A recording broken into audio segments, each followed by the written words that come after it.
ஞான வார்த்தையின் மூலமாக ஆசீர்வதித்தீர்கள். ஆமென். அவர் பரிசுத்தமா இருக்கப்படும், நாங்களும் பரிசுத்தமா இருக்க வேண்டும் என்பதை மட்டுமே ஆண்டவர் விரும்புகிறார். நன்றி. ஆமென். இப்பொழுது நாம் உங்கள் யாவரும் அன்போட பாஸ்டர் ஆண்டன் ராசன் நாயமர்களை வரவழைப்போமாக. Praise the lord pastor. Praise the lord Dolly sister. Praise the lord நேயர்களே. ஆமென் பாஸ்டர், வாருங்கள், வந்து உங்கள் வார்த்தையை பகிர்ந்து கொள்ளுங்கள். ஆவலோடு காத்து நிற்கிறோம். God bless you. ஆமென். நாங்கள் இன்றைக்கு சுவிசேஷத்தையும் நித்திய சுவிசேஷத்தையும் பற்றி பார்க்க போகிறோம். ஒரு ஜெபத்துடன் ஆரம்பிப்போம்.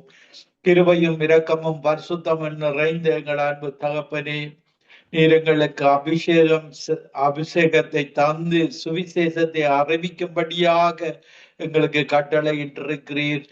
இது எங்கள் மேல் விழுந்த கடமையாக இருக்கிறது. ஒவ்வொரு அபிஷேகம் பெற்ற ஒவ்வொரு கிறிஸ்தவனுடைய கடமையுமாயிருக்கிறது.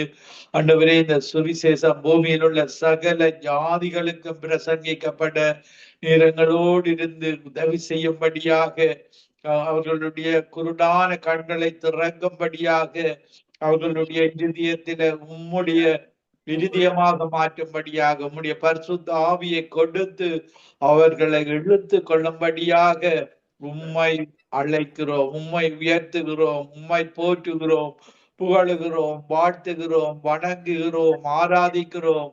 நீரே தொடக்கம் முதல் முடிவரை என்னை வழி நடத்தும். கேட்கிற ஒவ்வொருவரோடும் இடப்படும் துதி கன மகிமை ஒன்றான மெய்த்தேவனாகி உமக்கை செலுத்தி ஆண்டவரின் ரட்சகருமாகிய இயேசு கிறிஸ்துவின் நாமத்தில் ஒவ்வொருவரையும் ஆசீர்வதித்து ஜபிக்கிறேன். எங்களை எப்பொழுது நேசிக்கிற நல்ல பிதாவே, ஆமென். நாங்கள் இன்றைக்கு தியானத்துக்கு எடுத்துக்கொண்ட வசனம் எபிரேயர் 4ஆம் அதிகாரம் 2வது வசனம். ஏனெனில் சுவிசேஷம் அவர்களுக்கு அறிவிக்கப்பட்டது போல நமக்கும் அறிவிக்கப்பட்டது. கேட்டவர்கள் விசுவாசம் இல்லாமல் கேட்டபடியினால் கேட்ட வசனம் அவர்களுக்கு பிரயோசனப்படவில்லை. இன்றைக்கு இந்த நித்திய வெளிச்சம் சங்கமம் ரேடியோ ஊடாக தேவனுடைய ரட்சிப்பின் சுவிசேஷம் அறிவிக்கப்படுகிறது.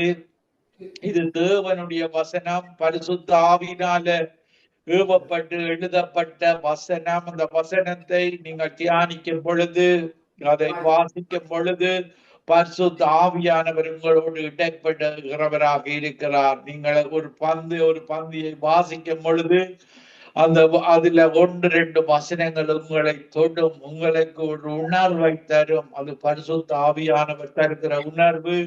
அந்த வசனத்தை நீங்கள் அன்றைக்கு அதை பயன்படுத்தி கொள்ள வேண்டும். இதுதான் என்னுடைய மன்னாவாக இருக்கிறது, தேவனுடைய வார்த்தையாக இருக்கிறது. இந்த வார்த்தை எனக்கு துக்கத்தை சந்தோஷமாக மாற்றுகிற வார்த்தைகள், கவலை கண்ணீரை எடுத்து போடுகிற வார்த்தைகள்.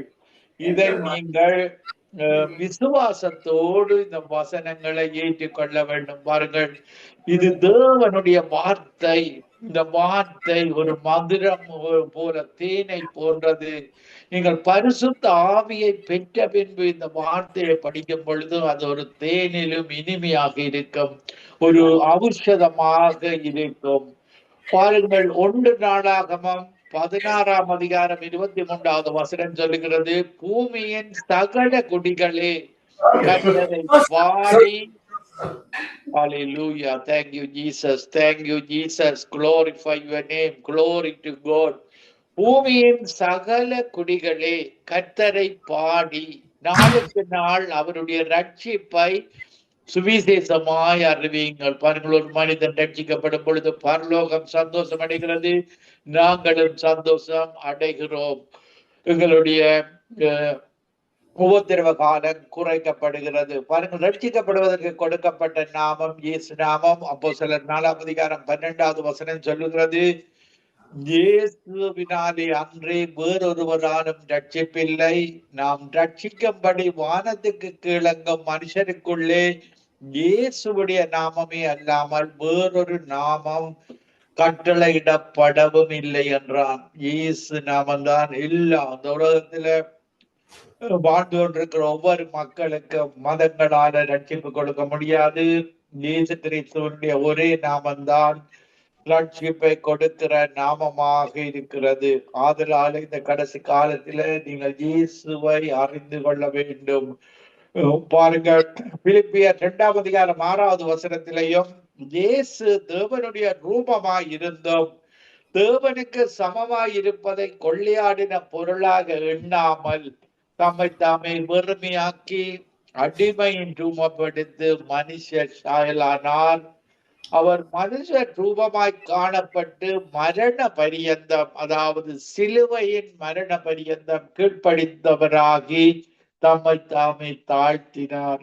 ஆதலால் தேவன் எல்லாவற்றுக்கும் மேலாக அவரை உயர்த்தி இயேசுவின் நாமத்தில் வானோர் பூதலத்தோர் பூமியின் கீழோனுடைய முழங்கால் யாவும் முடங்கும்படிக்கு பிதாவாகி அவருக்கு மகிமையாக இயேசு கிறிஸ்து கர்த்தர் என்று நாவுகள் யாவும் அறிக்க பண்ணும்படிக்கு எல்லா நாமத்துக்கு மேலான நாமத்தை இயேசுவுக்கு தந்தருளினார். பாருங்கள், அவர் தாழ்மை உள்ளவராக இந்த 33 வயதில வாலிப வயதில தேவனுக்கு கீழ்ப்படிந்தவராக தன்னுடைய உயிரை கொடுப்பதற்காக தான் இயேசு வந்தார். நாங்கள் பிறந்திருக்கிறோம் மேக்சிமம் 80, 120 வருடங்கள் வாழுவதற்கு நாங்கள் ஆசைப்படுகிறோம். ஆனால் இயேசுவனுடைய மிஷனரி ட்ரிப்பில அவர் 33 வருடங்களில 30 வருடங்கள் தயார்படுத்தி 3.5 வருடங்கள் ஊழியர்களை செய்து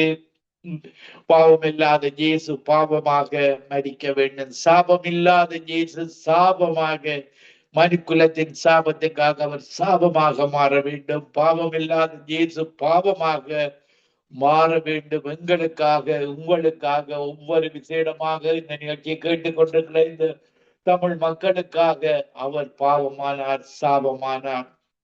அதை விசுவாசிக்கும் பொழுது எனக்காக மடித்து குட் ஃப்ரைடேல மடித்து ஈஸ்டர்ல உயிர்த்தெழுந்து அவருடைய 50வது நாளில் பெந்தெகோஸ்து பரிசுத்த ஆவியை தந்து எங்களை பரலோக பிரஜையாக மாற்றி இருக்கிறார். நாங்கள் போகிற தேசம் பரலோகம், எங்களுக்கு சிட்டிசன்ஷிப் ஆஃப் ஹெவனை எங்களுக்கு பரிசுத்த ஆவியின் அபிஷேகத்தை பெற்ற ஒவ்வொருவருக்கும் தந்திருக்கிறார். எங்களுடைய பெயரை அவருடைய ஜீவ புஸ்தகத்தில் எழுதி வைத்திருக்கிறார். நாங்கள் அதை கிறுக்கி போடாதபடி முடிவு பரியந்தம் இந்த ரட்சிப்பை நாங்கள் காத்து கொள்ள வேண்டும். பாருங்கள், யோவான் 3ஆம் அதிகாரம் 30வது வசனம் சொல்கிறது, இயேசு பெருகவும் நாங்கள் சிறுகவும் வேண்டும். பாருங்கள், தாழ்மை உள்ளவர்களுக்கு தேவன் கிருபை அளிக்கிறார், பெருமை உள்ளவர்களுக்கு அவர் எதிர்த்து நிற்கிறார். நாங்கள் தாழ்மைப்பட்டு தேவனுக்கு பிரியமாக வாழும் பொழுது அவர் எங்களில பிரியமாக இருக்கிறார். பாருங்கள், அவர் தான் எல்லாரிலும் மேலானவர். யோவான் 3ஆம் அதிகாரம் 31வது வசனம் சொல்கிறது, உன்னதத்தில் இருந்து வருகிறவர் எல்லாரிலும் மேலானவர், பூமிக்கு அடுத்தவைகள் பூமியிலிருந்து உண்டானவன், பூமியின் தன்மை உள்ளவனாயிருந்து பூமிக்கு அடுத்தவைகளை பேசுகிறான். பரலோகத்தில் இருந்து வருகிறவர் எல்லாரிலும் மேலானவர். பாருங்கள், இந்த பூமியில இருந்து உருவானவர் ஆதாம் ஏவாளின் சந்ததியாக நாங்கள் இருக்கிறோம். இன்றைக்கு புத்தர், காந்தி யாராக இருந்தாலும், இந்த உலகத்துல பிறந்த யாராக இருந்தாலும் நாங்கள் எல்லோரும் பாவிகளாக, எல்லோரும் பாவம் செய்து ரோமர் 3:23 படி நாங்கள் எல்லோரும் பாவம் செய்து தேவ மகிமையற்றவர்களாகி வாழ்ந்தோம். ஆனால் இயேசு மட்டும் பரலோகத்திலே இருந்து அனுப்பப்பட்ட பரிசுத்த ஆவியினால கற்பந்தரித்து பரிசுத்தமாக பிறந்து பரிசுத்தமாக வாழ்ந்து நன்மை செய்கிறவராக சுற்றித்திருந்தார். வார்த்தை மாமிசமாகி இயேசுவாக வார்த்தைப்படி வாழ்ந்து காட்டினார். நாங்கள் பாவமுள்ள மனிதன் அந்த வார்த்தையை மறுபடியும் பிறந்து பரிசுத்த ஆவியை பெற்று மறுபடியும் பிறந்து போனகை கிறிஸ்தியனாக மாறி வார்த்தைப்படி வாழ்ந்து இந்த சுவிசேஷத்தை மற்றவர்களுக்கு அறிவித்து அவர்களும் பரலோகத்துக்கு வர வேண்டும்.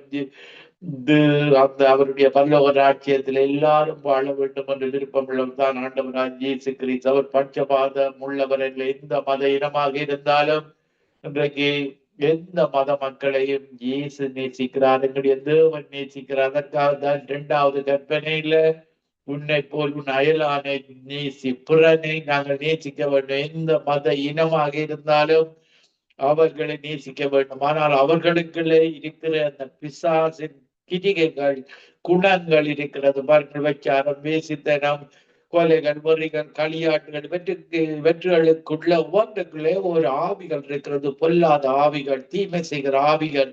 அந்த ஆவிகளை அவர்கள் விரட்டி விடும் பொழுது, இப்படியாக மதங்களில் வாழுகிறவர்களுக்காக நாங்கள் ஜெபிக்க வேண்டும். அந்த மதத்தில் இருக்கிற துரைத்தன ஆவிகள், அதிகாரத்தின் ஆவிகள்.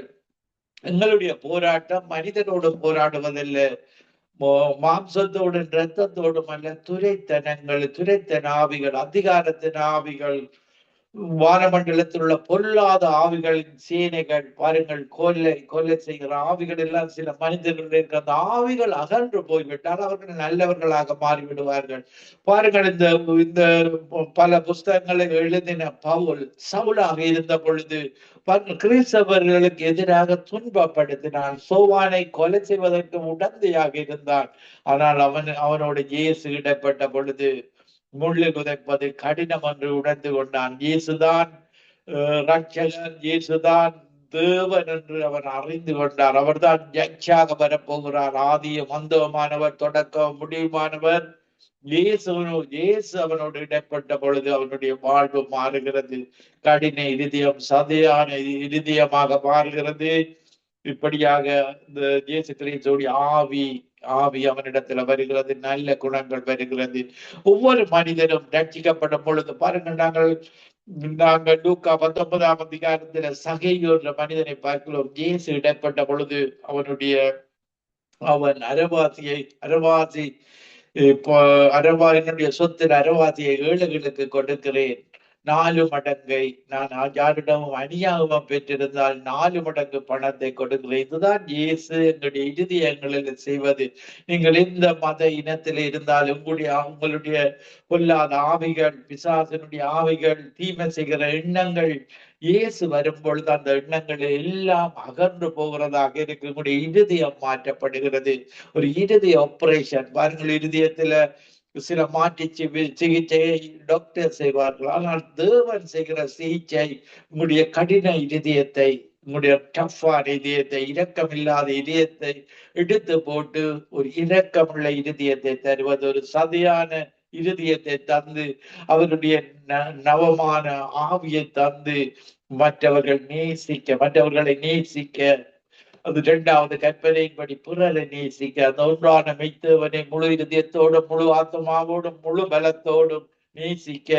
அவருடைய பரிசுத்த ஆவி உங்கள்கிட்ட வந்து விட்டால் அந்த பரலோக சந்தோஷத்துல உங்களுடைய இதயம் அப்படியே மாறி இருப்பதை நீங்கள் உணர்ந்து கொள்ளலாம். பாருங்க, நாங்கள் ரட்சிக்கப்படுவதற்கு முன்பாக சினிமா, சீரியல்கள், இந்த பாடல்களை தான் எங்களுடைய ரேடியோக்களில போடுவோம். எங்களுடைய கசட்டுகளில பரிசுத்த ஆவியானவர்களை முத்திரை போட்ட பொழுது எங்களுக்கு அதெல்லாம் அந்த தீமையான காரியங்கள் அதெல்லாம் வேஸ்ட் ஆஃப் டைமாக இன்னைக்கு சினிமா, சீரியல்கள் பார்ப்பது, அந்த பாடல்களை ரசிப்பது எல்லாம் எங்களுக்கு அந்த தேவனுடைய காரியத்திலே இருந்து, பரலோக பாதையிலிருந்து இழுத்து செல்வதாக இருக்கிறது. அதுகளில் எல்லாம் பிசாசின் கிரிகைகள், தீமைகள் அந்த இடங்களில் இருப்பதை நாங்கள் பார்க்கக்கூடியதாக இருக்கிறது. தேவனுக்கு பிரியமில்லாத காரியங்கள், எங்களுடைய நேரங்கள், காலங்களை தேவனுக்கு பிரியமாக மற்றவர்கள் ரட்சிக்கப்பட வேண்டும் என்ற உணர்வோடு நாங்கள் சுவிசேஷத்தை அறிவிப்பதற்கு பயன்படுத்த வேண்டும் என்று தேவன் விரும்புகிறார். பாருங்கள், 1 பேதுரு 1ஆம் அதிகாரம் 12ஆம் வசனத்திலேயும் பரலோகத்திலிருந்து அனுப்பப்பட்ட பரிசுத்த ஆவியினாலே உங்களுக்கு சுவிசேஷத்தை பிரசங்கித்தவர்களை கொண்டு இவைகளை இப்பொழுது உங்களுக்கு அறிவிக்கப்பட்டு வருகிறது. இவைகளை உற்று பார்க்க தேவ தூதரும் ஆசையாக இருந்தார்கள். பாருங்கள், பழைய ஏற்பாட்டு காலத்தில அவர்கள் கூட அந்த ஏஞ்சல் தூதர்கள் இயேசுவை பாருங்கள், இயேசு எங்களுக்கு கிருபையை, தன்னுடைய உயிரை கொடுத்து எங்களுக்கு கிருபையையும் சத்தியத்தை தந்து அவர் எங்களுக்காக அந்த அடிக்கப்பட்ட ஆட்டுக்குட்டியாக அடிக்கப்பட்டார். பஸ்கா ஆட்டுக்குட்டியாக அவர் அடிக்கப்பட்டார். யோவான் 6ஆம் அதிகாரம் 47வது வசனம் சொல்லுகிறது, என்னிடத்தில் விசுவாசமாய் இருக்கிறவனுக்கு, இயேசு இடத்துல விசுவாசமாய் இருக்கிறவனுக்கு நித்திய ஜீவன் உண்டென்று மெய்யாகவே மெய்யாகவே உங்களுக்கு சொல்லுகிறேன். உங்களுக்கு ஒரு நித்திய வாழ்வு இருக்கிறது. நீங்கள் ஒன்றான மெய்த்தேவனாகிய தேவனிடத்தில் வந்து விட வேண்டும். ஒன்றான மெய்த்தேவனாகிய உண்மையும் அவர் அனுப்பினவராகிய இயேசு கிறிஸ்துவை அறிந்து கொள்ள நீங்க உங்களுக்கு இன்மைக்கு பின்பு மறுமையில நித்திய காலத்துல நித்திய வெளிச்சத்துல நித்தியமாக வாழுகிற வாழ்வு, அந்த வாழ்வை இழந்து விடக்கூடாது. நித்திய சுவிசேஷத்தை பெற்று எங்களுடைய இயேசு ராஜாவுடைய ராஜ்யத்தில வாழுகிற வாழ்வு. யோவான் 6 51 வசனத்திலேயும், நானே வானத்திலிருந்து இறங்கின ஜீவ அப்பம், இந்த அப்பத்தை புசிக்கிறவன் என்றென்றைக்கு பிழைப்பான். நான் கொடுக்கும் அப்பம் உலகத்தின் ஜீவனுக்காக நான் கொடுக்கும் என் மாம்சமே. பாருங்கள், ஜீவ அப்பம் நானே. பாருங்கள், அன்றைக்கு இஸ்ரவேல் ஜனங்கள் வனாந்திரத்தில மன்னாவை புசித்தார்கள். அவர்கள் எல்லாம் மரித்து போனார்கள். ஆனால் இந்த இயேசுவின் அப்பத்தையும் இயேசுவின் இரத்தத்தையும் நாங்கள் உட்கொண்டு நினைவு கூறும் பொழுது பாருங்கள், எங்களுக்கு நித்திய வாழ்வு இருக்கிறது. இந்த மரணம் முடிவல்ல, மரணத்துக்கு பின் ஒரு வாழ்வு இருக்கிறது. அந்த வாழ்வில இயேசுடைய ராஜ்யத்தில நித்தியமாக வாழுகிற வாழ்வு. 1 தெசலோனிக்கேயர் 1 வசனத்திலேயும், எங்கள் சுவிசேஷம் உங்களிடத்தில் வசனத்தோடு மாத்திரமல்ல, வல்லமையோடும் பரிசுத்த ஆவியோடும் முழு நிச்சயத்தோடும் வந்தது. நாங்களும் உங்களுக்குள்ளே இருந்த போது உங்கள் நிமித்தம் எப்படிப்பட்டவர்களாய் இருந்தோம் என்று அறிந்திருக்கிறீர்களே. பாருங்கள், சுவிசேஷத்தின் வசனங்களில வல்லமை இருக்கிறது. ஒரு வல்லமை வெளிப்படும். பாருங்கள், ஜபிக்கும் பொழுது அந்த வசனங்களை சொல்லி ஜபிக்கும் பொழுது வல்லமை புறப்பட்டு சுகத்தை கொடுக்கிறதாக இருக்கிறது. சங்கீதம் 107:20 சொல்லப்படுகிறது, அவர் தனது வசனத்தை அனுப்பி குணமாக்குகிறார். பாருங்கள், இந்த வார்த்தையில வல்லமை இருக்கிறது. வல்லமையோடும் பரிசுத்த ஆவியும் அதோடு இருக்கிறது. ஒரு பவர் ஒன்று இருக்கிறது. ஒன்று அப்போஸ்தலர் 1:8 சொல்லுகிறது, பரிசுத்த ஆவி வரும்பொழுது நீங்கள் இந்த பலத்தை பெற்றுக் கொள்ளுகிறீர்கள். அந்த வார்த்தை அற்புதம் செய்கிற வார்த்தையாக இருக்கு. யார் விசுவாசத்தோடு அந்த வார்த்தையை ஏற்றுக்கொள்கிறார்களோ அந்த வார்த்தை நோய்களை குணமாக்குறதாக இருக்கிறது. பாருங்கள், 1 பேதுரு 2 வசனத்திலேயும், நாம் பாவத்துக்கு செத்து நீதிக்கு பிழைத்திருக்கும்படி இயேசுதாமே தம்முடைய சரீரத்தில எங்களுடைய நோய்களை எல்லாம் சுமந்து கொண்டார். நீங்கள் விசுவாசிக்கும் பொழுது அந்த வார்த்தை உங்களுடைய ஆத்மாவிலே இருதயத்திலே போய் உங்களுடைய நோய்கள் எல்லாம் சுமந்து தீர்த்து விடுகிறதாக இருக்கிறது. அவருடைய வார்த்தை ஒரு பொழுதும் பொய் சொல்லாது. நீங்கள் அந்த வார்த்தையை விசுவாசத்தோடு உங்களுடைய ஆத்மாவில சேர்த்துக் கொள்ள வேண்டும். உங்களுடைய இதயத்தில வைத்துக் கொள்ள வேண்டும். உங்களுக்கு வருகிற ஒவ்வொரு பிரச்சனைக்கும் தேவனுடைய வார்த்தை தான் உங்களுக்கு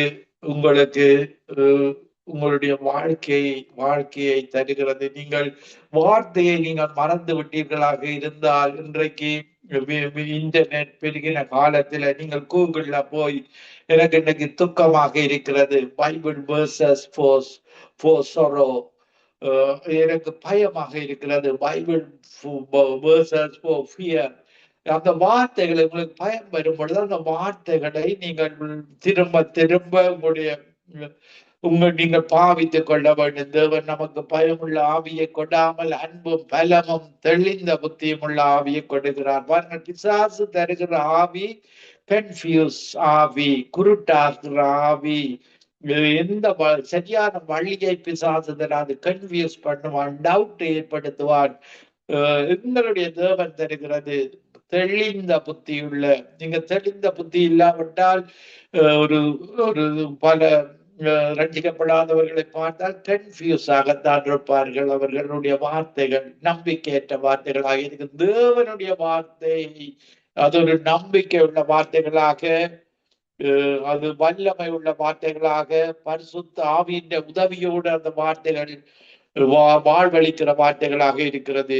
சங்கீதம் 96 வசனத்திலே, கர்த்தரை பாடி அவருடைய நாமத்தை தோத்தரித்து நாளுக்கு நாள் அவருடைய ரட்சிப்பை சுவிசேஷமாய் அறிவியுங்கள். பாருங்கள், எங்களுக்கு தந்த ரட்சிப்பு, இந்த ஒரு சமாதானம் எங்களுக்கு இருக்கும். பாருங்கள், இன்றைக்கு உலகத்து மக்களுக்கு சங்கீதம் 4ஆம் அதிகாரத்துல சொல்லப்படுகிறது, அந்த உலகத்துக்கும் மக்களுக்கு திராட்சை ரசமும் அஹ், திராட்சை ரசமும் பெருகி இருக்கிற காலத்திலே பாருங்கள், அஹ், அவர்கள் தானியமும் திராட்சை ரசமும் பெருகி இருக்கிற காலத்துல அவர்கள் சந்தோஷமாக இருப்பார்கள். ஆனால் எங்களுக்கு பரிசுத்தாவியை பெற்ற எங்களுக்கு எப்பொழுதும் சந்தோஷம். அவர்களுடைய சந்தோஷத்தை பார்க்கலாம் எங்களுக்கு அதிக சந்தோஷத்தை எங்களுடைய தேவன் தந்திருக்கிறார். அந்த பரிசுத்த ஆவியை பெற்றுக் கொண்ட ஒவ்வொருவருக்கும் உலக மக்களை விட நாங்கள் ஆசீர்வதிக்கப்பட்டவர்கள். அவர்களுக்கு சமாதானத்தை பாருங்கள், எங்களுக்கு விசேடமாக இதோ சமாதானத்தை வைத்து விட்டு போகிறேன், என்னுடைய சமாதானத்தையே உங்களுக்கு தருகிறேன். உலகம் கொடுக்கிற பிரகாரம் நான் கொடுக்கிறதில்லை. உங்கள் இருதயம் திகையாமலும் கலங்காமலும் இருக்க வேண்டும். பாருங்கள், அவருடைய வார்த்தையின்படி எங்களுக்கு சமாதானம் இருக்கிறது, சந்தோஷம் இருக்கிறது, ஆசீர்வாதம் இருக்கிறது, பயம் வெளியேறி விடுகிறது, பிசாசின் ஆவிகள், கன்ஃபியூஸ் பண்ற ஆவிகள் எல்லாம் அகன்று போகிறதாக இருக்கிறது. அவருடைய நாமத்துக்கு நாங்கள் தோத்திரம் செலுத்த வேண்டும். அவருடைய ரட்சிப்பை நாங்கள் பெற்ற அந்த ஒவ்வொரு ரட்சிப்பை சுவிசேஷமாக மற்றவர்களுக்கு அறிவிக்கும் பொழுது அந்த மக்களும் ரட்சிப்பை பெற்றுக் கொள்கிறார்கள். இந்த வார்த்தை மனித வார்த்தைகள் அல்ல, இது தேவனுடைய வார்த்தை. நீங்கள் விசுவாசத்தின் மூலமாக கேட்க கேட்க உங்களுடைய வார்த்தை உங்களுடைய இருதயத்துல படிய வேண்டும். உங்களுக்கு இருதயத்துல நீங்கள் அசை போடுவது போல மெடிடேட் பண்ணி அந்த வார்த்தையை உங்களுடைய இருதயத்துல வைத்துக் கொள்ள வேண்டும். இருதயத்தின் நிறைவினாலே அந்த வார்த்தை உங்களுக்கு தேவையான நேரத்துல அந்த வார்த்தை அதிகாலையில் எழும்பும் பொழுது தேவனுடைய வார்த்தை உங்களுக்கு வர வேண்டும். பாருங்கள், இப்படியாக உங்களுடைய பிரச்சனைகளுக்காக நீங்கள் யோசித்துக் கொண்டிருக்கும் பொழுது உங்களுடைய இருதயத்துல திகையாதே, பயப்படாதே, கலங்காதே, நான் உன்னோடு கூட இருக்கிறேன். பாருங்கள், யோசுவாவை பார்க்கும் பொழுது இந்த நியாயப்பிரமாண புஸ்தகம் இருதயத்தை விட்டு பிரியாதிருப்பதாக இரவும் பகலும் தியானமாயிரு. பாருங்கள், சங்கீதம் 1 மகன் அப்படி செய்து அந்த ஆசீர்வாதத்தை பெற்றுக் கொண்டான். சங்கீதம் 1 சொல்லுகிறது, துன்மார்க்கர் வழியில் இல்லாமலும் பாவிகள் உட்காரும் இடத்தில் உட்காராமலும் வேதத்தில் பிரியமாயிருக்கிற மனுஷன் பாக்கியவான், அவன் செய்வதெல்லாம் பாக்கியம். பாருங்கள், அவர் செய்கிற அற்புதங்களை அதிசயங்களை நாங்கள் அவருக்கு மகிமையை செலுத்தி மற்றவர்களுக்கு நாங்கள் விவரித்து சொல்ல வேண்டும். அவருடைய சங்கீதம் 96ஆம் அதிகாரம் 3வது வசனத்திலேயும் அவருடைய மகிமையையும் சகல ஜனங்களுக்குள்ளும் அவருடைய அதிசயங்களையும் விவரித்து சொல்ல வேண்டும் என்று தேவன் விரும்புகிறார். கர்த்தர் பெரியவரும் மிகவும் தோத்திரப்படத்தக்கவருமாயிருக்கிறார். எல்லா தேவர்களிலும் பயப்படத்தக்கவர் அவரே. தேவாதி தேவன், கர்த்தாதி கர்த்தர். இந்த தேவர்கள் வணக்கம் எல்லாம் விக்கிரகங்களின் வணக்கமாக இருக்கிறது. பாருங்கள், விக்கிரகங்களை கீழே அவர் தகடுகளை வைத்து பிசாசுகள், தீமையான ஆவிகள் அந்த தகடுகளுக்கு கூடாக விக்கிரகங்களுக்கு கூடாக மனிதர்களுடைய கண்களை குருடாக்கி துடைத்தனம் அதிகாரத்தின் ஆவிகள் அப்படியே அவர்களை இழுத்து நரகத்துக்கு செல்கிறது. இதற்காகத்தான் இயேசு வேண்டும். இயேசு தெளிந்த புத்தியை தருகிறார். பிசாசு தருகிற ஆவி அது பொல்லாத ஆவிகளாக, கன்ஃபியூஸ் பண்ற ஆவிகளாக, நம்பிக்கையற்ற வாழ்வாக அவர்களுடைய வாழ்வு ஒரு இருண்ட வாழ்வுதான். அவருடைய முகங்களில பார்த்தாலே இருண்ட முகங்கள். பாருங்கள், இன்றைக்கு அவர்கள் ஏதோ முகங்களில நெத்தியில பூசிக்கொண்டு அவருடைய முகங்கள் ஒரு கவலைக்குரிய முகங்கள். பாருங்கள், இப்படியாக அவர்களுடைய முகங்களில் ஒரு வெளிச்சம் இருக்க மாட்டாது. இயேசுவை நீங்கள் ஏற்றுக் கொள்ளும் பொழுது இருதயத்துல உங்களுக்கு சந்தோஷம் இருக்கும். அந்த முகத்துல உங்களுக்கு தெரியும். பாருங்கள், அவர்களுடைய முகங்கள்ல பல இந்த மதங்களில் ஐடியல் வர்ஷிப், இந்த வழிபாடுகளை செய்கிறவர்களுடைய இதயம் கடினமாக இருக்கும். பாருங்கள், அவர்களுடைய முகம் துக்கமுள்ள முகமாக இருக்கும். பாருங்கள், சகல சங்கீதம் 96ஆம் அதிகாரம் 5வது வசனத்திலே சகல ஜனங்களுடைய தேவர்களும் விக்கிரகங்கள் தானே, கர்த்தரோ வானங்களை உண்டாக்கினவர். பாருங்கள், தேவர்களால ஒன்றும் உருவாக்க முடியாது. மனிதர்களின் கைவேலியால மனிதர்களை பிசாசு குருடாக்கி கைவேலைகளினாலே அந்த சிலைகளை செய்கிறார்கள். ஆனால் எங்களுடைய தேவன் தான் கர்த்தரோ வானங்களை உண்டாக்கிறவர். நாங்கள் எரேமியா 14:22 வசனத்திலேயும் பாருங்கள், எங்களுடைய தேவன் தான் மழை, பரலோகத்தை திறந்து மழையை வர்ஷிக்கப்படுகிற தேவன். இந்த தேவர்களால இது செய்ய முடியுமா என்ற அந்த வசனம் சொல்லுகிறது. தேவர்களால, வீணான தேவர்களால மழையை வர்ஷிக்க முடியுமோ என்று பாருங்கள், கர்த்தர் சொல்லுகிறார். ஆமோஸ் 4:12 சொல்லப்படுகிறது, காற்றை சிருஷ்டித்தவன் சிரிச்சவர் எங்களுடைய தேவன். ஜீவ சுவாசத்தை எங்களுக்கு தந்து இன்னைக்கு உயிரோட வைத்திருக்கிறவர் எங்களுடைய தேவன். இன்றைக்கு பல மத மக்களுக்கும் உயிரை கொடுத்தவர் இயேசு. அவர்களை உருவாக்கினவர் இயேசு. அவர்கள் ஒவ்வொருவரும் இந்து மதமாக இருக்கலாம் மற்றும் மதங்களாக இருக்கலாம், அவர்கள் எல்லாரையும் உருவாக்கினவர் எங்களுடைய ஒன்றான மெய்த்தேவன். ஆனால் அவர்களுக்கு இருக்கிற அந்த கடின இதயம், அவர்கள் இருக்கிற பொல்லாத ஆவிகள் அகற்றப்படும் பொழுது, இயேசுடைய பரிசுத்த ஆவி வரும் பொழுது அந்த ஆவிகள் எல்லாம் நரகத்துக்கு மீண்டுமாக போய்விடுகிறது. அவர்களை விட்டு போய்விடுகிறது, அவர்களை விடுதலையாக்குகிறது. இதற்காகத்தான் 1 கொரிந்தியர் 3:17 கர்த்தரே ஆவியானவர். ஆவியானவர் எங்குண்டோ அங்கு விடுதலை உண்டு. ஆவியானவர் தான் எங்களுக்கு விடுதலை, லிபரேஷன். எங்களை ஒவ்வொரு மனிதனும் விடுதலையாக்கப்படும் தேவனுடைய ஆவியினால, பரிசுத்த ஆவியினால, சத்திய ஆவியினால. சத்தியத்தை அறிய அறிய சத்திய ஆவியானவர் உங்களுக்கு செயற்படுகிறவராக இருக்கிறார். பாருங்கள், ஊழியம் செய்கிறவர்களை தேவன் பாருங்கள், அவர்கள் விருப்பத்தை அவர் காண்பிக்கிறார். பாருங்கள், சமாதானத்தை குறித்து சுவிசேஷத்தை அறிவிப்பது முதலாவது நாங்கள் சொல்ல வேண்டும், உங்களுக்கு சமாதானம். அந்த வீட்டுக்காரர் ஏற்றுக்கொண்டால் அவர்களுக்கு சமாதானம், அவர்கள் ஏற்றுக்கொள்ளாவிட்டால் அந்த காலில் தூசியை தட்டி விட்டு நாங்கள் மறு பட்டணத்துக்கு, மறு இடத்துக்கு போய்விட வேண்டும். அவர்கள் ஏற்றுக்கொண்டால் அவர்களுடைய வாழ்வில அந்த இயேசு கிறிஸ்துவுடைய சமாதானத்தை அவர்கள் பெற்றுக் கொள்ளுகிறார்கள். சமாதானத்தை கூறி நற்காரியங்களை சுவிசேஷமாய் அறிவித்து நன்மையான ஈவுகளும் பரிபூர்ணமான வரங்களும் பிதாவாகிய ஜோதிகளிடத்திலிருந்து நாம் வருகிறது. நீங்கள் மதங்களை நம்பினீர்களாக இருந்தால் பாருங்கள், தீமைதான் உங்களுக்கு வருகிறது. ஆசீர்வாதம் தேவனிடத்திலிருந்து வருகிறது.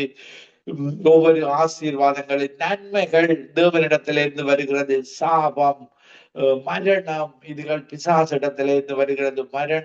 மரணத்துக்கு அதிகாரிதான் பிசாசு. எங்களுடைய ஆதாம் ஏவாளை வஞ்சித்ததன் நிமித்தம் பாருங்கள், ஆதாம் ஏவாள் மரணத்துக்குள்ளானார்கள். இயேசு அந்த மரணத்தை வெற்றி சிறந்து எங்களை உயிர்ப்பித்து, எப்படி இயேசு உயிர்த்தெழுந்தாரோ எங்களை உயிர்ப்பித்து அவரோடு நித்தியமாக வாழுகிற வாழ்வை அவர் தருகிற தேவனாக இருக்கிறார். சமாதானத்தை கூறி நற்காரியங்களை சுவிசேஷமாய் அறிவித்து ரட்சிப்பை பிரசித்தப்படுத்தி எங்கள் தேவன் ராஜதீகம் பண்ணுகிறார் என்று சீயோனுக்கு சொல்லுகிற சுவிசேஷனுடைய பாதங்கள் மலைகளின் மேல் எவ்வளவு அழகா இருக்கின்றன. நாங்கள் போகிற பட்டணம் சீயோன் மலையில எங்களுடைய தேவன் இருக்கிறார். யோவான் 4:24 கர்த்தரே ஆவியானவர் எங்குண்டோ அங்கு விடுதலை உண்டு.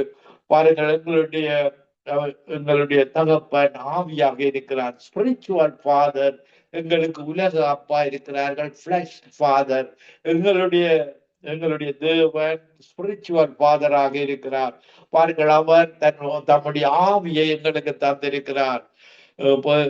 இன்றைக்கு இந்திய வெளிச்சம் சங்கமம் ரேடியோவில் ஊழியம் செய்கிற அனைவருக்கும், கேட்கிற பலருக்கும், எல்லாருக்கும், அதிகமானவர்களுக்கு ஆவியானவர் எங்களுக்குள்ள இருக்கிறார். அந்த ஆவியானவர் ஏசாயா 61:1 சொல்கிறது, கர்த்தராகிய தேவனுடைய ஆவியானவரின் மேல் இருக்கிறார். சிறுமைப்பட்டவர்களுக்கு சுவிசேஷத்தை அறிவிக்க கர்த்தர் என்னை அபிஷேகம் பண்ணினார். இந்த அபிஷேகம் தான் நுகங்களை முறிக்கிறது. உங்களால முடியாத காரியங்களை அந்த அபிஷேகம் முறித்து விடுகிறது. துக்கத்தை அந்த அபிஷேகம் முறிக்கிறது. கவலையை முறித்து விடுகிறது. பாருங்கள், இயேசு பிலிப்பியர் 4:19 என்னை பலப்படுத்துகிற இயேசு கிறிஸ்துவினால் எல்லாம் செய்ய பலன் உண்டு. அவர் பரிசுத்த ஆவியினால பலத்தை தருவார், ஞானத்தை தருவார், புத்தியை தருவார், அறிவை தருவார். உங்களுடைய வாழ்க்கை நடைமுறை வாழ்க்கையிலே நீங்கள் செய்கிற காரியங்களில அவர் உங்களை உற்சாகத்தின் ஆவியை தந்து உங்களை நடத்துவார்.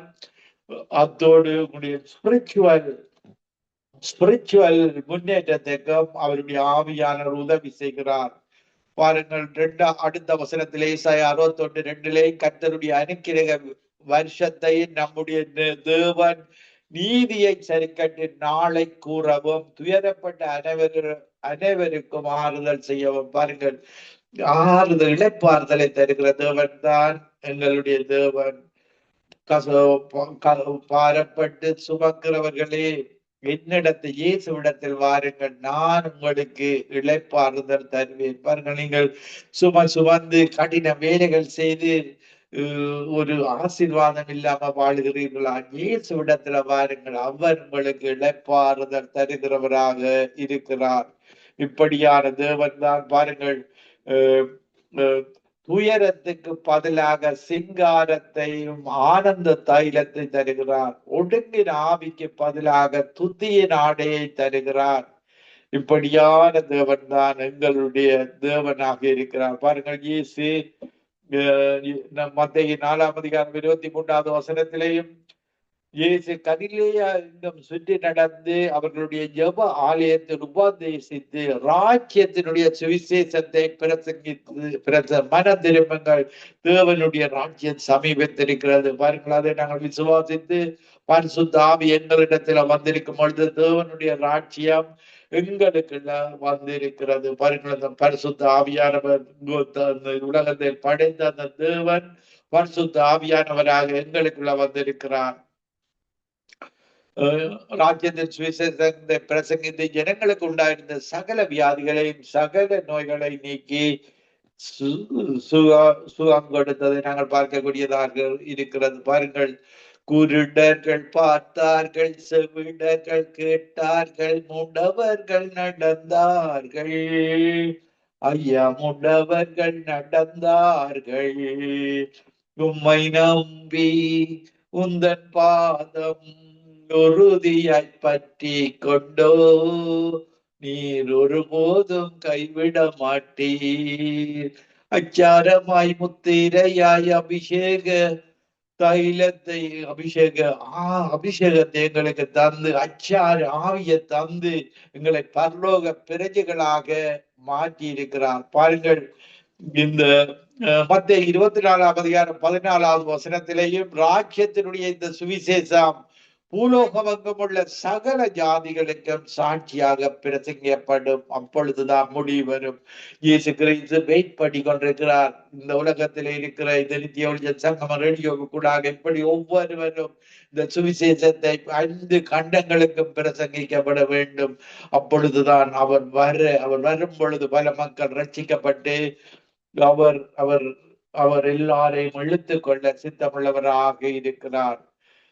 பாருங்கள், மாற்கு 1:15 வசனம் சொல்லுகிறது, காலம் நிறைவேறிட்டு தேவனுடைய ராஜ்யம் சமீபமாயிற்று, மனம் திரும்பி சுவிசேஷத்தை பிரசங்கியுங்கள். மதம் மாறுவதில்லை, மனதை மாற்றிக் கொள்வது, பரிசுத்த ஆவியானவரை பெறுவது, என்னுடைய சரீரத்தை தேவனுக்கு இடத்துல ஒப்பு கொடுத்த வாழ்வு, பரிசுத்தமாக ஒப்பு கொடுத்த வாழ்வை வாழ்வது. பாருங்கள், பெத்தானியாவில சீமோன் வீட்டில இயேசு பந்தி இருந்தார். மகதலேனா மரியாள் அந்த தைலத்தை, வெளியேற பெற்ற தைலத்தை கொண்டு போய் அவருடைய தலையில ஊற்றினார். அவளே ஊற்றினாள். அவர் மரிக்க போகிறார் என்பதை அந்த மகதலேனா மரியாள் உணர்ந்தவராக இயேசு கிறிஸ்து அவளுக்கு வெளிப்படுத்தி இருக்கிறார். பாருங்கள், அவள் பாவம் செய்து பாவத்துக்கு மன்னிப்பை பெற்று விட்டாள். இப்படியாக மன்னிப்பு பெற்று அவளுக்கு உணர்த்தி இருக்கிறார். பாருங்கள், இப்படியாக அவள் அந்த தைலத்தை ஊற்றி அதன் பின்பாக நாங்கள் பார்க்கும் பொழுது இயேசு சொல்லுகிறார், இவள் தன்னால் இயன்றதை செய்தாள். நான் அடக்கம் பண்ணுவதற்கு எத்தனமாக என் சரீரத்தில் தைலம் பூச முந்திக் கொண்டாள். இப்படியாக அவள் அந்த மகளையும் தேவன் இந்த சுவிசேஷம் பரவப்படுகிற எல்லா இடத்திலையும், இந்த சுவிசேஷம் உலகத்தில் எங்கெங்க பிரசங்கப்படுமோ அங்கங்கே இவளை நினைப்பதற்காக இவள் செய்ததும் சொல்லப்படும் என்று மெய்யாகவே உங்களுக்கு சொல்லுகிறேன்.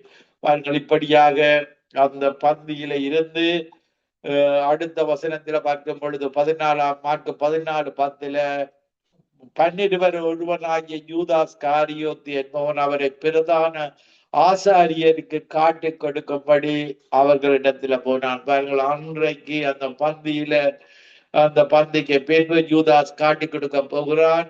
மனதிலே நாம் மரியாள் இந்த தைலத்தை அடக்கத்திற்காக இந்த காட்டி கொடுக்கப்பட்டு இயேசு சிலுவையில மரிப்பார் என்பதை முதல் நாள் மரியாள் அறிந்து அந்த காரியத்தை செய்ததை நாங்கள் பார்க்கக்கூடியதாக இருக்கிறது. இந்த சுவிசேஷத்தை விசுவாசிக்கிறவர்களுக்கு அது தேவ பலனை கொடுக்கிறது. பாருங்கள், உபத்திரவம் வரும் பொழுது சீடர்கள் சிதறி போனார்கள். இந்த சிதறி போனவர்கள் ஒவ்வொருவரும் அந்த சுவிசேஷத்தை அந்தந்த இடங்களில பிரசங்கித்ததை நாங்கள் பார்க்கக்கூடியதாக இருக்கிறது. 1 கொரிந்தியர் 9:16 வசனத்திலேயும் சுவிசேஷத்தை நான் பிரசங்கித்து வந்தோம், மேன்மை பாராட்ட எனக்கிடமில்லை, அது என்மேல் விழுந்த கடமையாயிருக்கிறது. சுவிசேஷத்தை நான் பிரசங்கியாயிருந்தால் எனக்கு ஐயோ. நாங்கள் பெற்ற நன்மைகளை ஒவ்வொரு கிறிஸ்தவரும், பரிசுத்த ஆவியை பெற்ற ஒவ்வொரு கிறிஸ்தவரும் சுவிசேஷத்தை பிரசங்கிக்க வேண்டியது கடமையாக இருக்கிறது. பிரசங்கிக்காவிட்டால் பாருங்கள், தேவன் நாங்கள் இயேசு பிறருக்கு நாங்கள் இதை கொடுக்க வேண்டும். நாங்கள் பெற்ற இன்பத்தை, நாங்கள் பெற்ற சமாதானத்தை, நாங்கள் பெற்ற ஆசீர்வாதத்தை மற்றவர்களுக்கு கொடுக்க வேண்டும் என்று தேவன் விரும்புகிறார். பாருங்கள், இந்த பிசாசானவன் மனிதர்களை இந்த மதங்களுக்கு கூடாக குருடாக்கி வைத்திருக்கிறான். பாருங்கள், 2 கொரிந்தியர் 4:4 பார்க்கும் பொழுது தேவனுடைய சாயலாய் இருக்கிற கிறிஸ்துவின் மகிமையான சுவிசேஷத்தின் ஒளி அவிசுவாசிகளாகி அவர்களுக்கு பிரகாசமாய் இராதபடிக்கு பிரபஞ்சத்தின் தேவனானவன் அவர்களுடைய மனதை குருடாக்கி இருக்கிறான். பாருங்கள், இப்படியாக நாங்கள் இறுதியாக நாங்கள் பார்க்கும் பொழுது வெளிப்படுத்தின விசேஷம் 14:6 பின்பு வேறொரு தூதன் வானத்தின் மத்தியிலே பறக்க கண்டேன். அவன் பூமியில் வாசம் பண்ணுகிற சகல ஜாதிகளுக்கும், கோத்திரத்தாருக்கும், பாசைக்காரருக்கும், ஜனக்கூட்டத்தாருக்கும் அறிவிக்கத்தக்கதாக நித்திய சுவிசேஷத்தை உடையவனாயிருந்து மிகுந்த சத்தமிட்டு அந்த மெய்யான தேவனுக்கு பயந்து அவரை மகிமைப்படுத்துங்கள், அவர் நியாய தீர்ப்பு கொடுக்கும் வேளை வந்தது. வானத்தையும் பூமியையும் சமுத்திரத்தையும் நீரூற்றுக்களையும் உண்டாக்கினவரையே தொழுது கொள்ளுங்கள். பாருங்கள், அதுதான் இறுதியான இந்த தூதனுடைய எச்சரிக்கையாயிருக்கிறது. இந்த உலகத்தை படைத்த தேவனை தான் தொழுது கொள்ளுங்கள். நான் உங்களுக்காக ஜெபிக்கிறேன். கிருபையும் இரக்கமும் பரிசுத்தமும் நிறைந்த எங்கள் அன்பு தகப்பனே, பரிசுத்த ஆவியை பெற்ற நாங்கள் ஒவ்வொருவரும் இந்த சுவிசேஷத்தை அறிவிக்கும்படி உம்முடைய கட்டளையை எங்களுக்கு தந்து விட்டு போயிருக்கிறேன். நீ மரித்து உயிர்த்தெழுந்து சகல அதிகாரமும் எனக்கு கொடுக்கப்பட்டிருக்கிறது. நீங்கள் புறப்பட்டு போய் சகல ஜாதிகளை சீசராக்கி பிதா குமாரன் பரிசுத்த ஆவியினால அபிஷேகித்து அவர்கள் இந்த சுவிசேஷத்தை பிரசங்கிங்கள் என்று ஆண்டவரே, நாங்கள் உண்மையோடும் உத்தமத்தோடும் எங்களை உயர்த்தாதபடி தாழ்மைப்படுத்தி உம்முடைய வசனத்தை நீர் எப்படி பிரசங்கித்தீரோ அதே போல் நாங்கள் பிரசங்கித்து உம்முடைய அற்புதங்களை, அதிசயங்களை மற்றவர்களுக்கு அறிவித்து ஒவ்வொரு மக்களும் இயேசுதான் அற்புதம் செய்கிறவர், இயேசுதான் ரட்சகர், இயேசுதான் நன்மை செய்கிறவர், இயேசுதான் ஒரே வழி, இயேசுதான் நித்திய சுவிசேஷத்தை தந்து நித்திய வாழ்வு கலந்து செல்கிறார் என்பதை ஒவ்வொரு மக்களும் அறிந்து கொள்ள இந்த நேரத்தில் பரிசுத்த ஆவியினால் அவர்களை நிரப்பும்படியாக ஜெபிக்கிறேன். கணுக்கால் அளவு போதாது, முழங்கால் அளவு போதாது, நீச்சல் ஆழத்தில் நம்முடைய பரிசுத்த ஆவியின் அபிஷேகத்தினால நிரம்பி இந்த வார்த்தைகளை படிக்கும் பொழுது நீர் இடைப்படுவீராக. பரிசுத்த ஆவியானவர் கற்றுக் கொடுப்பீராக. உம்முடைய ராஜ்யத்துக்கு ஒவ்வொருவரையும் இழுத்துக் கொள்வீராக. துதி கன மகிமை ஒன்றான மித்தவனாகிய உமக்கை செலுத்தி ஆண்டவரின் ரட்சகருமாகிய இயேசு கிறிஸ்துவின் நாமத்தில் ஒவ்வொருவரையும் ஆசீர்வதித்து ஜெபிக்கிறேன். எங்களை எப்பொழுது நேசிக்கிற நல்ல பிதாவே. ஆமேன், ஆமேன், ஆமேன், ஆமேன், ஆமேன். நன்றி பாஸ்டர் ஆண்டன் ராஸ்னம். அருமையான செய்தி, கேட்கக்கூடிய செய்தி. உங்களுடைய செய்தியில் அநேக காரியங்களை நாங்கள் கற்றுக்கொண்டோம். மிகவும் ஆச்சரியமாக இருந்தது. மறு ஒளிபரப்பிலே இந்த செய்தி பொழுது அநேகர்கள் ஆசீர்வாதத்தை பெற்றுக்கொள்வார்கள். கர்த்தர் உங்களையும் ஊழியங்களையும் தேவன் ஆசீர்வதிப்பாராக. ஆமென், ஆமென். ஆமென். God bless you Mahendran. உங்களுடைய செய்தியிலேயும் நான் கற்றுக்கொள்கிறேன். God bless you Mahendran.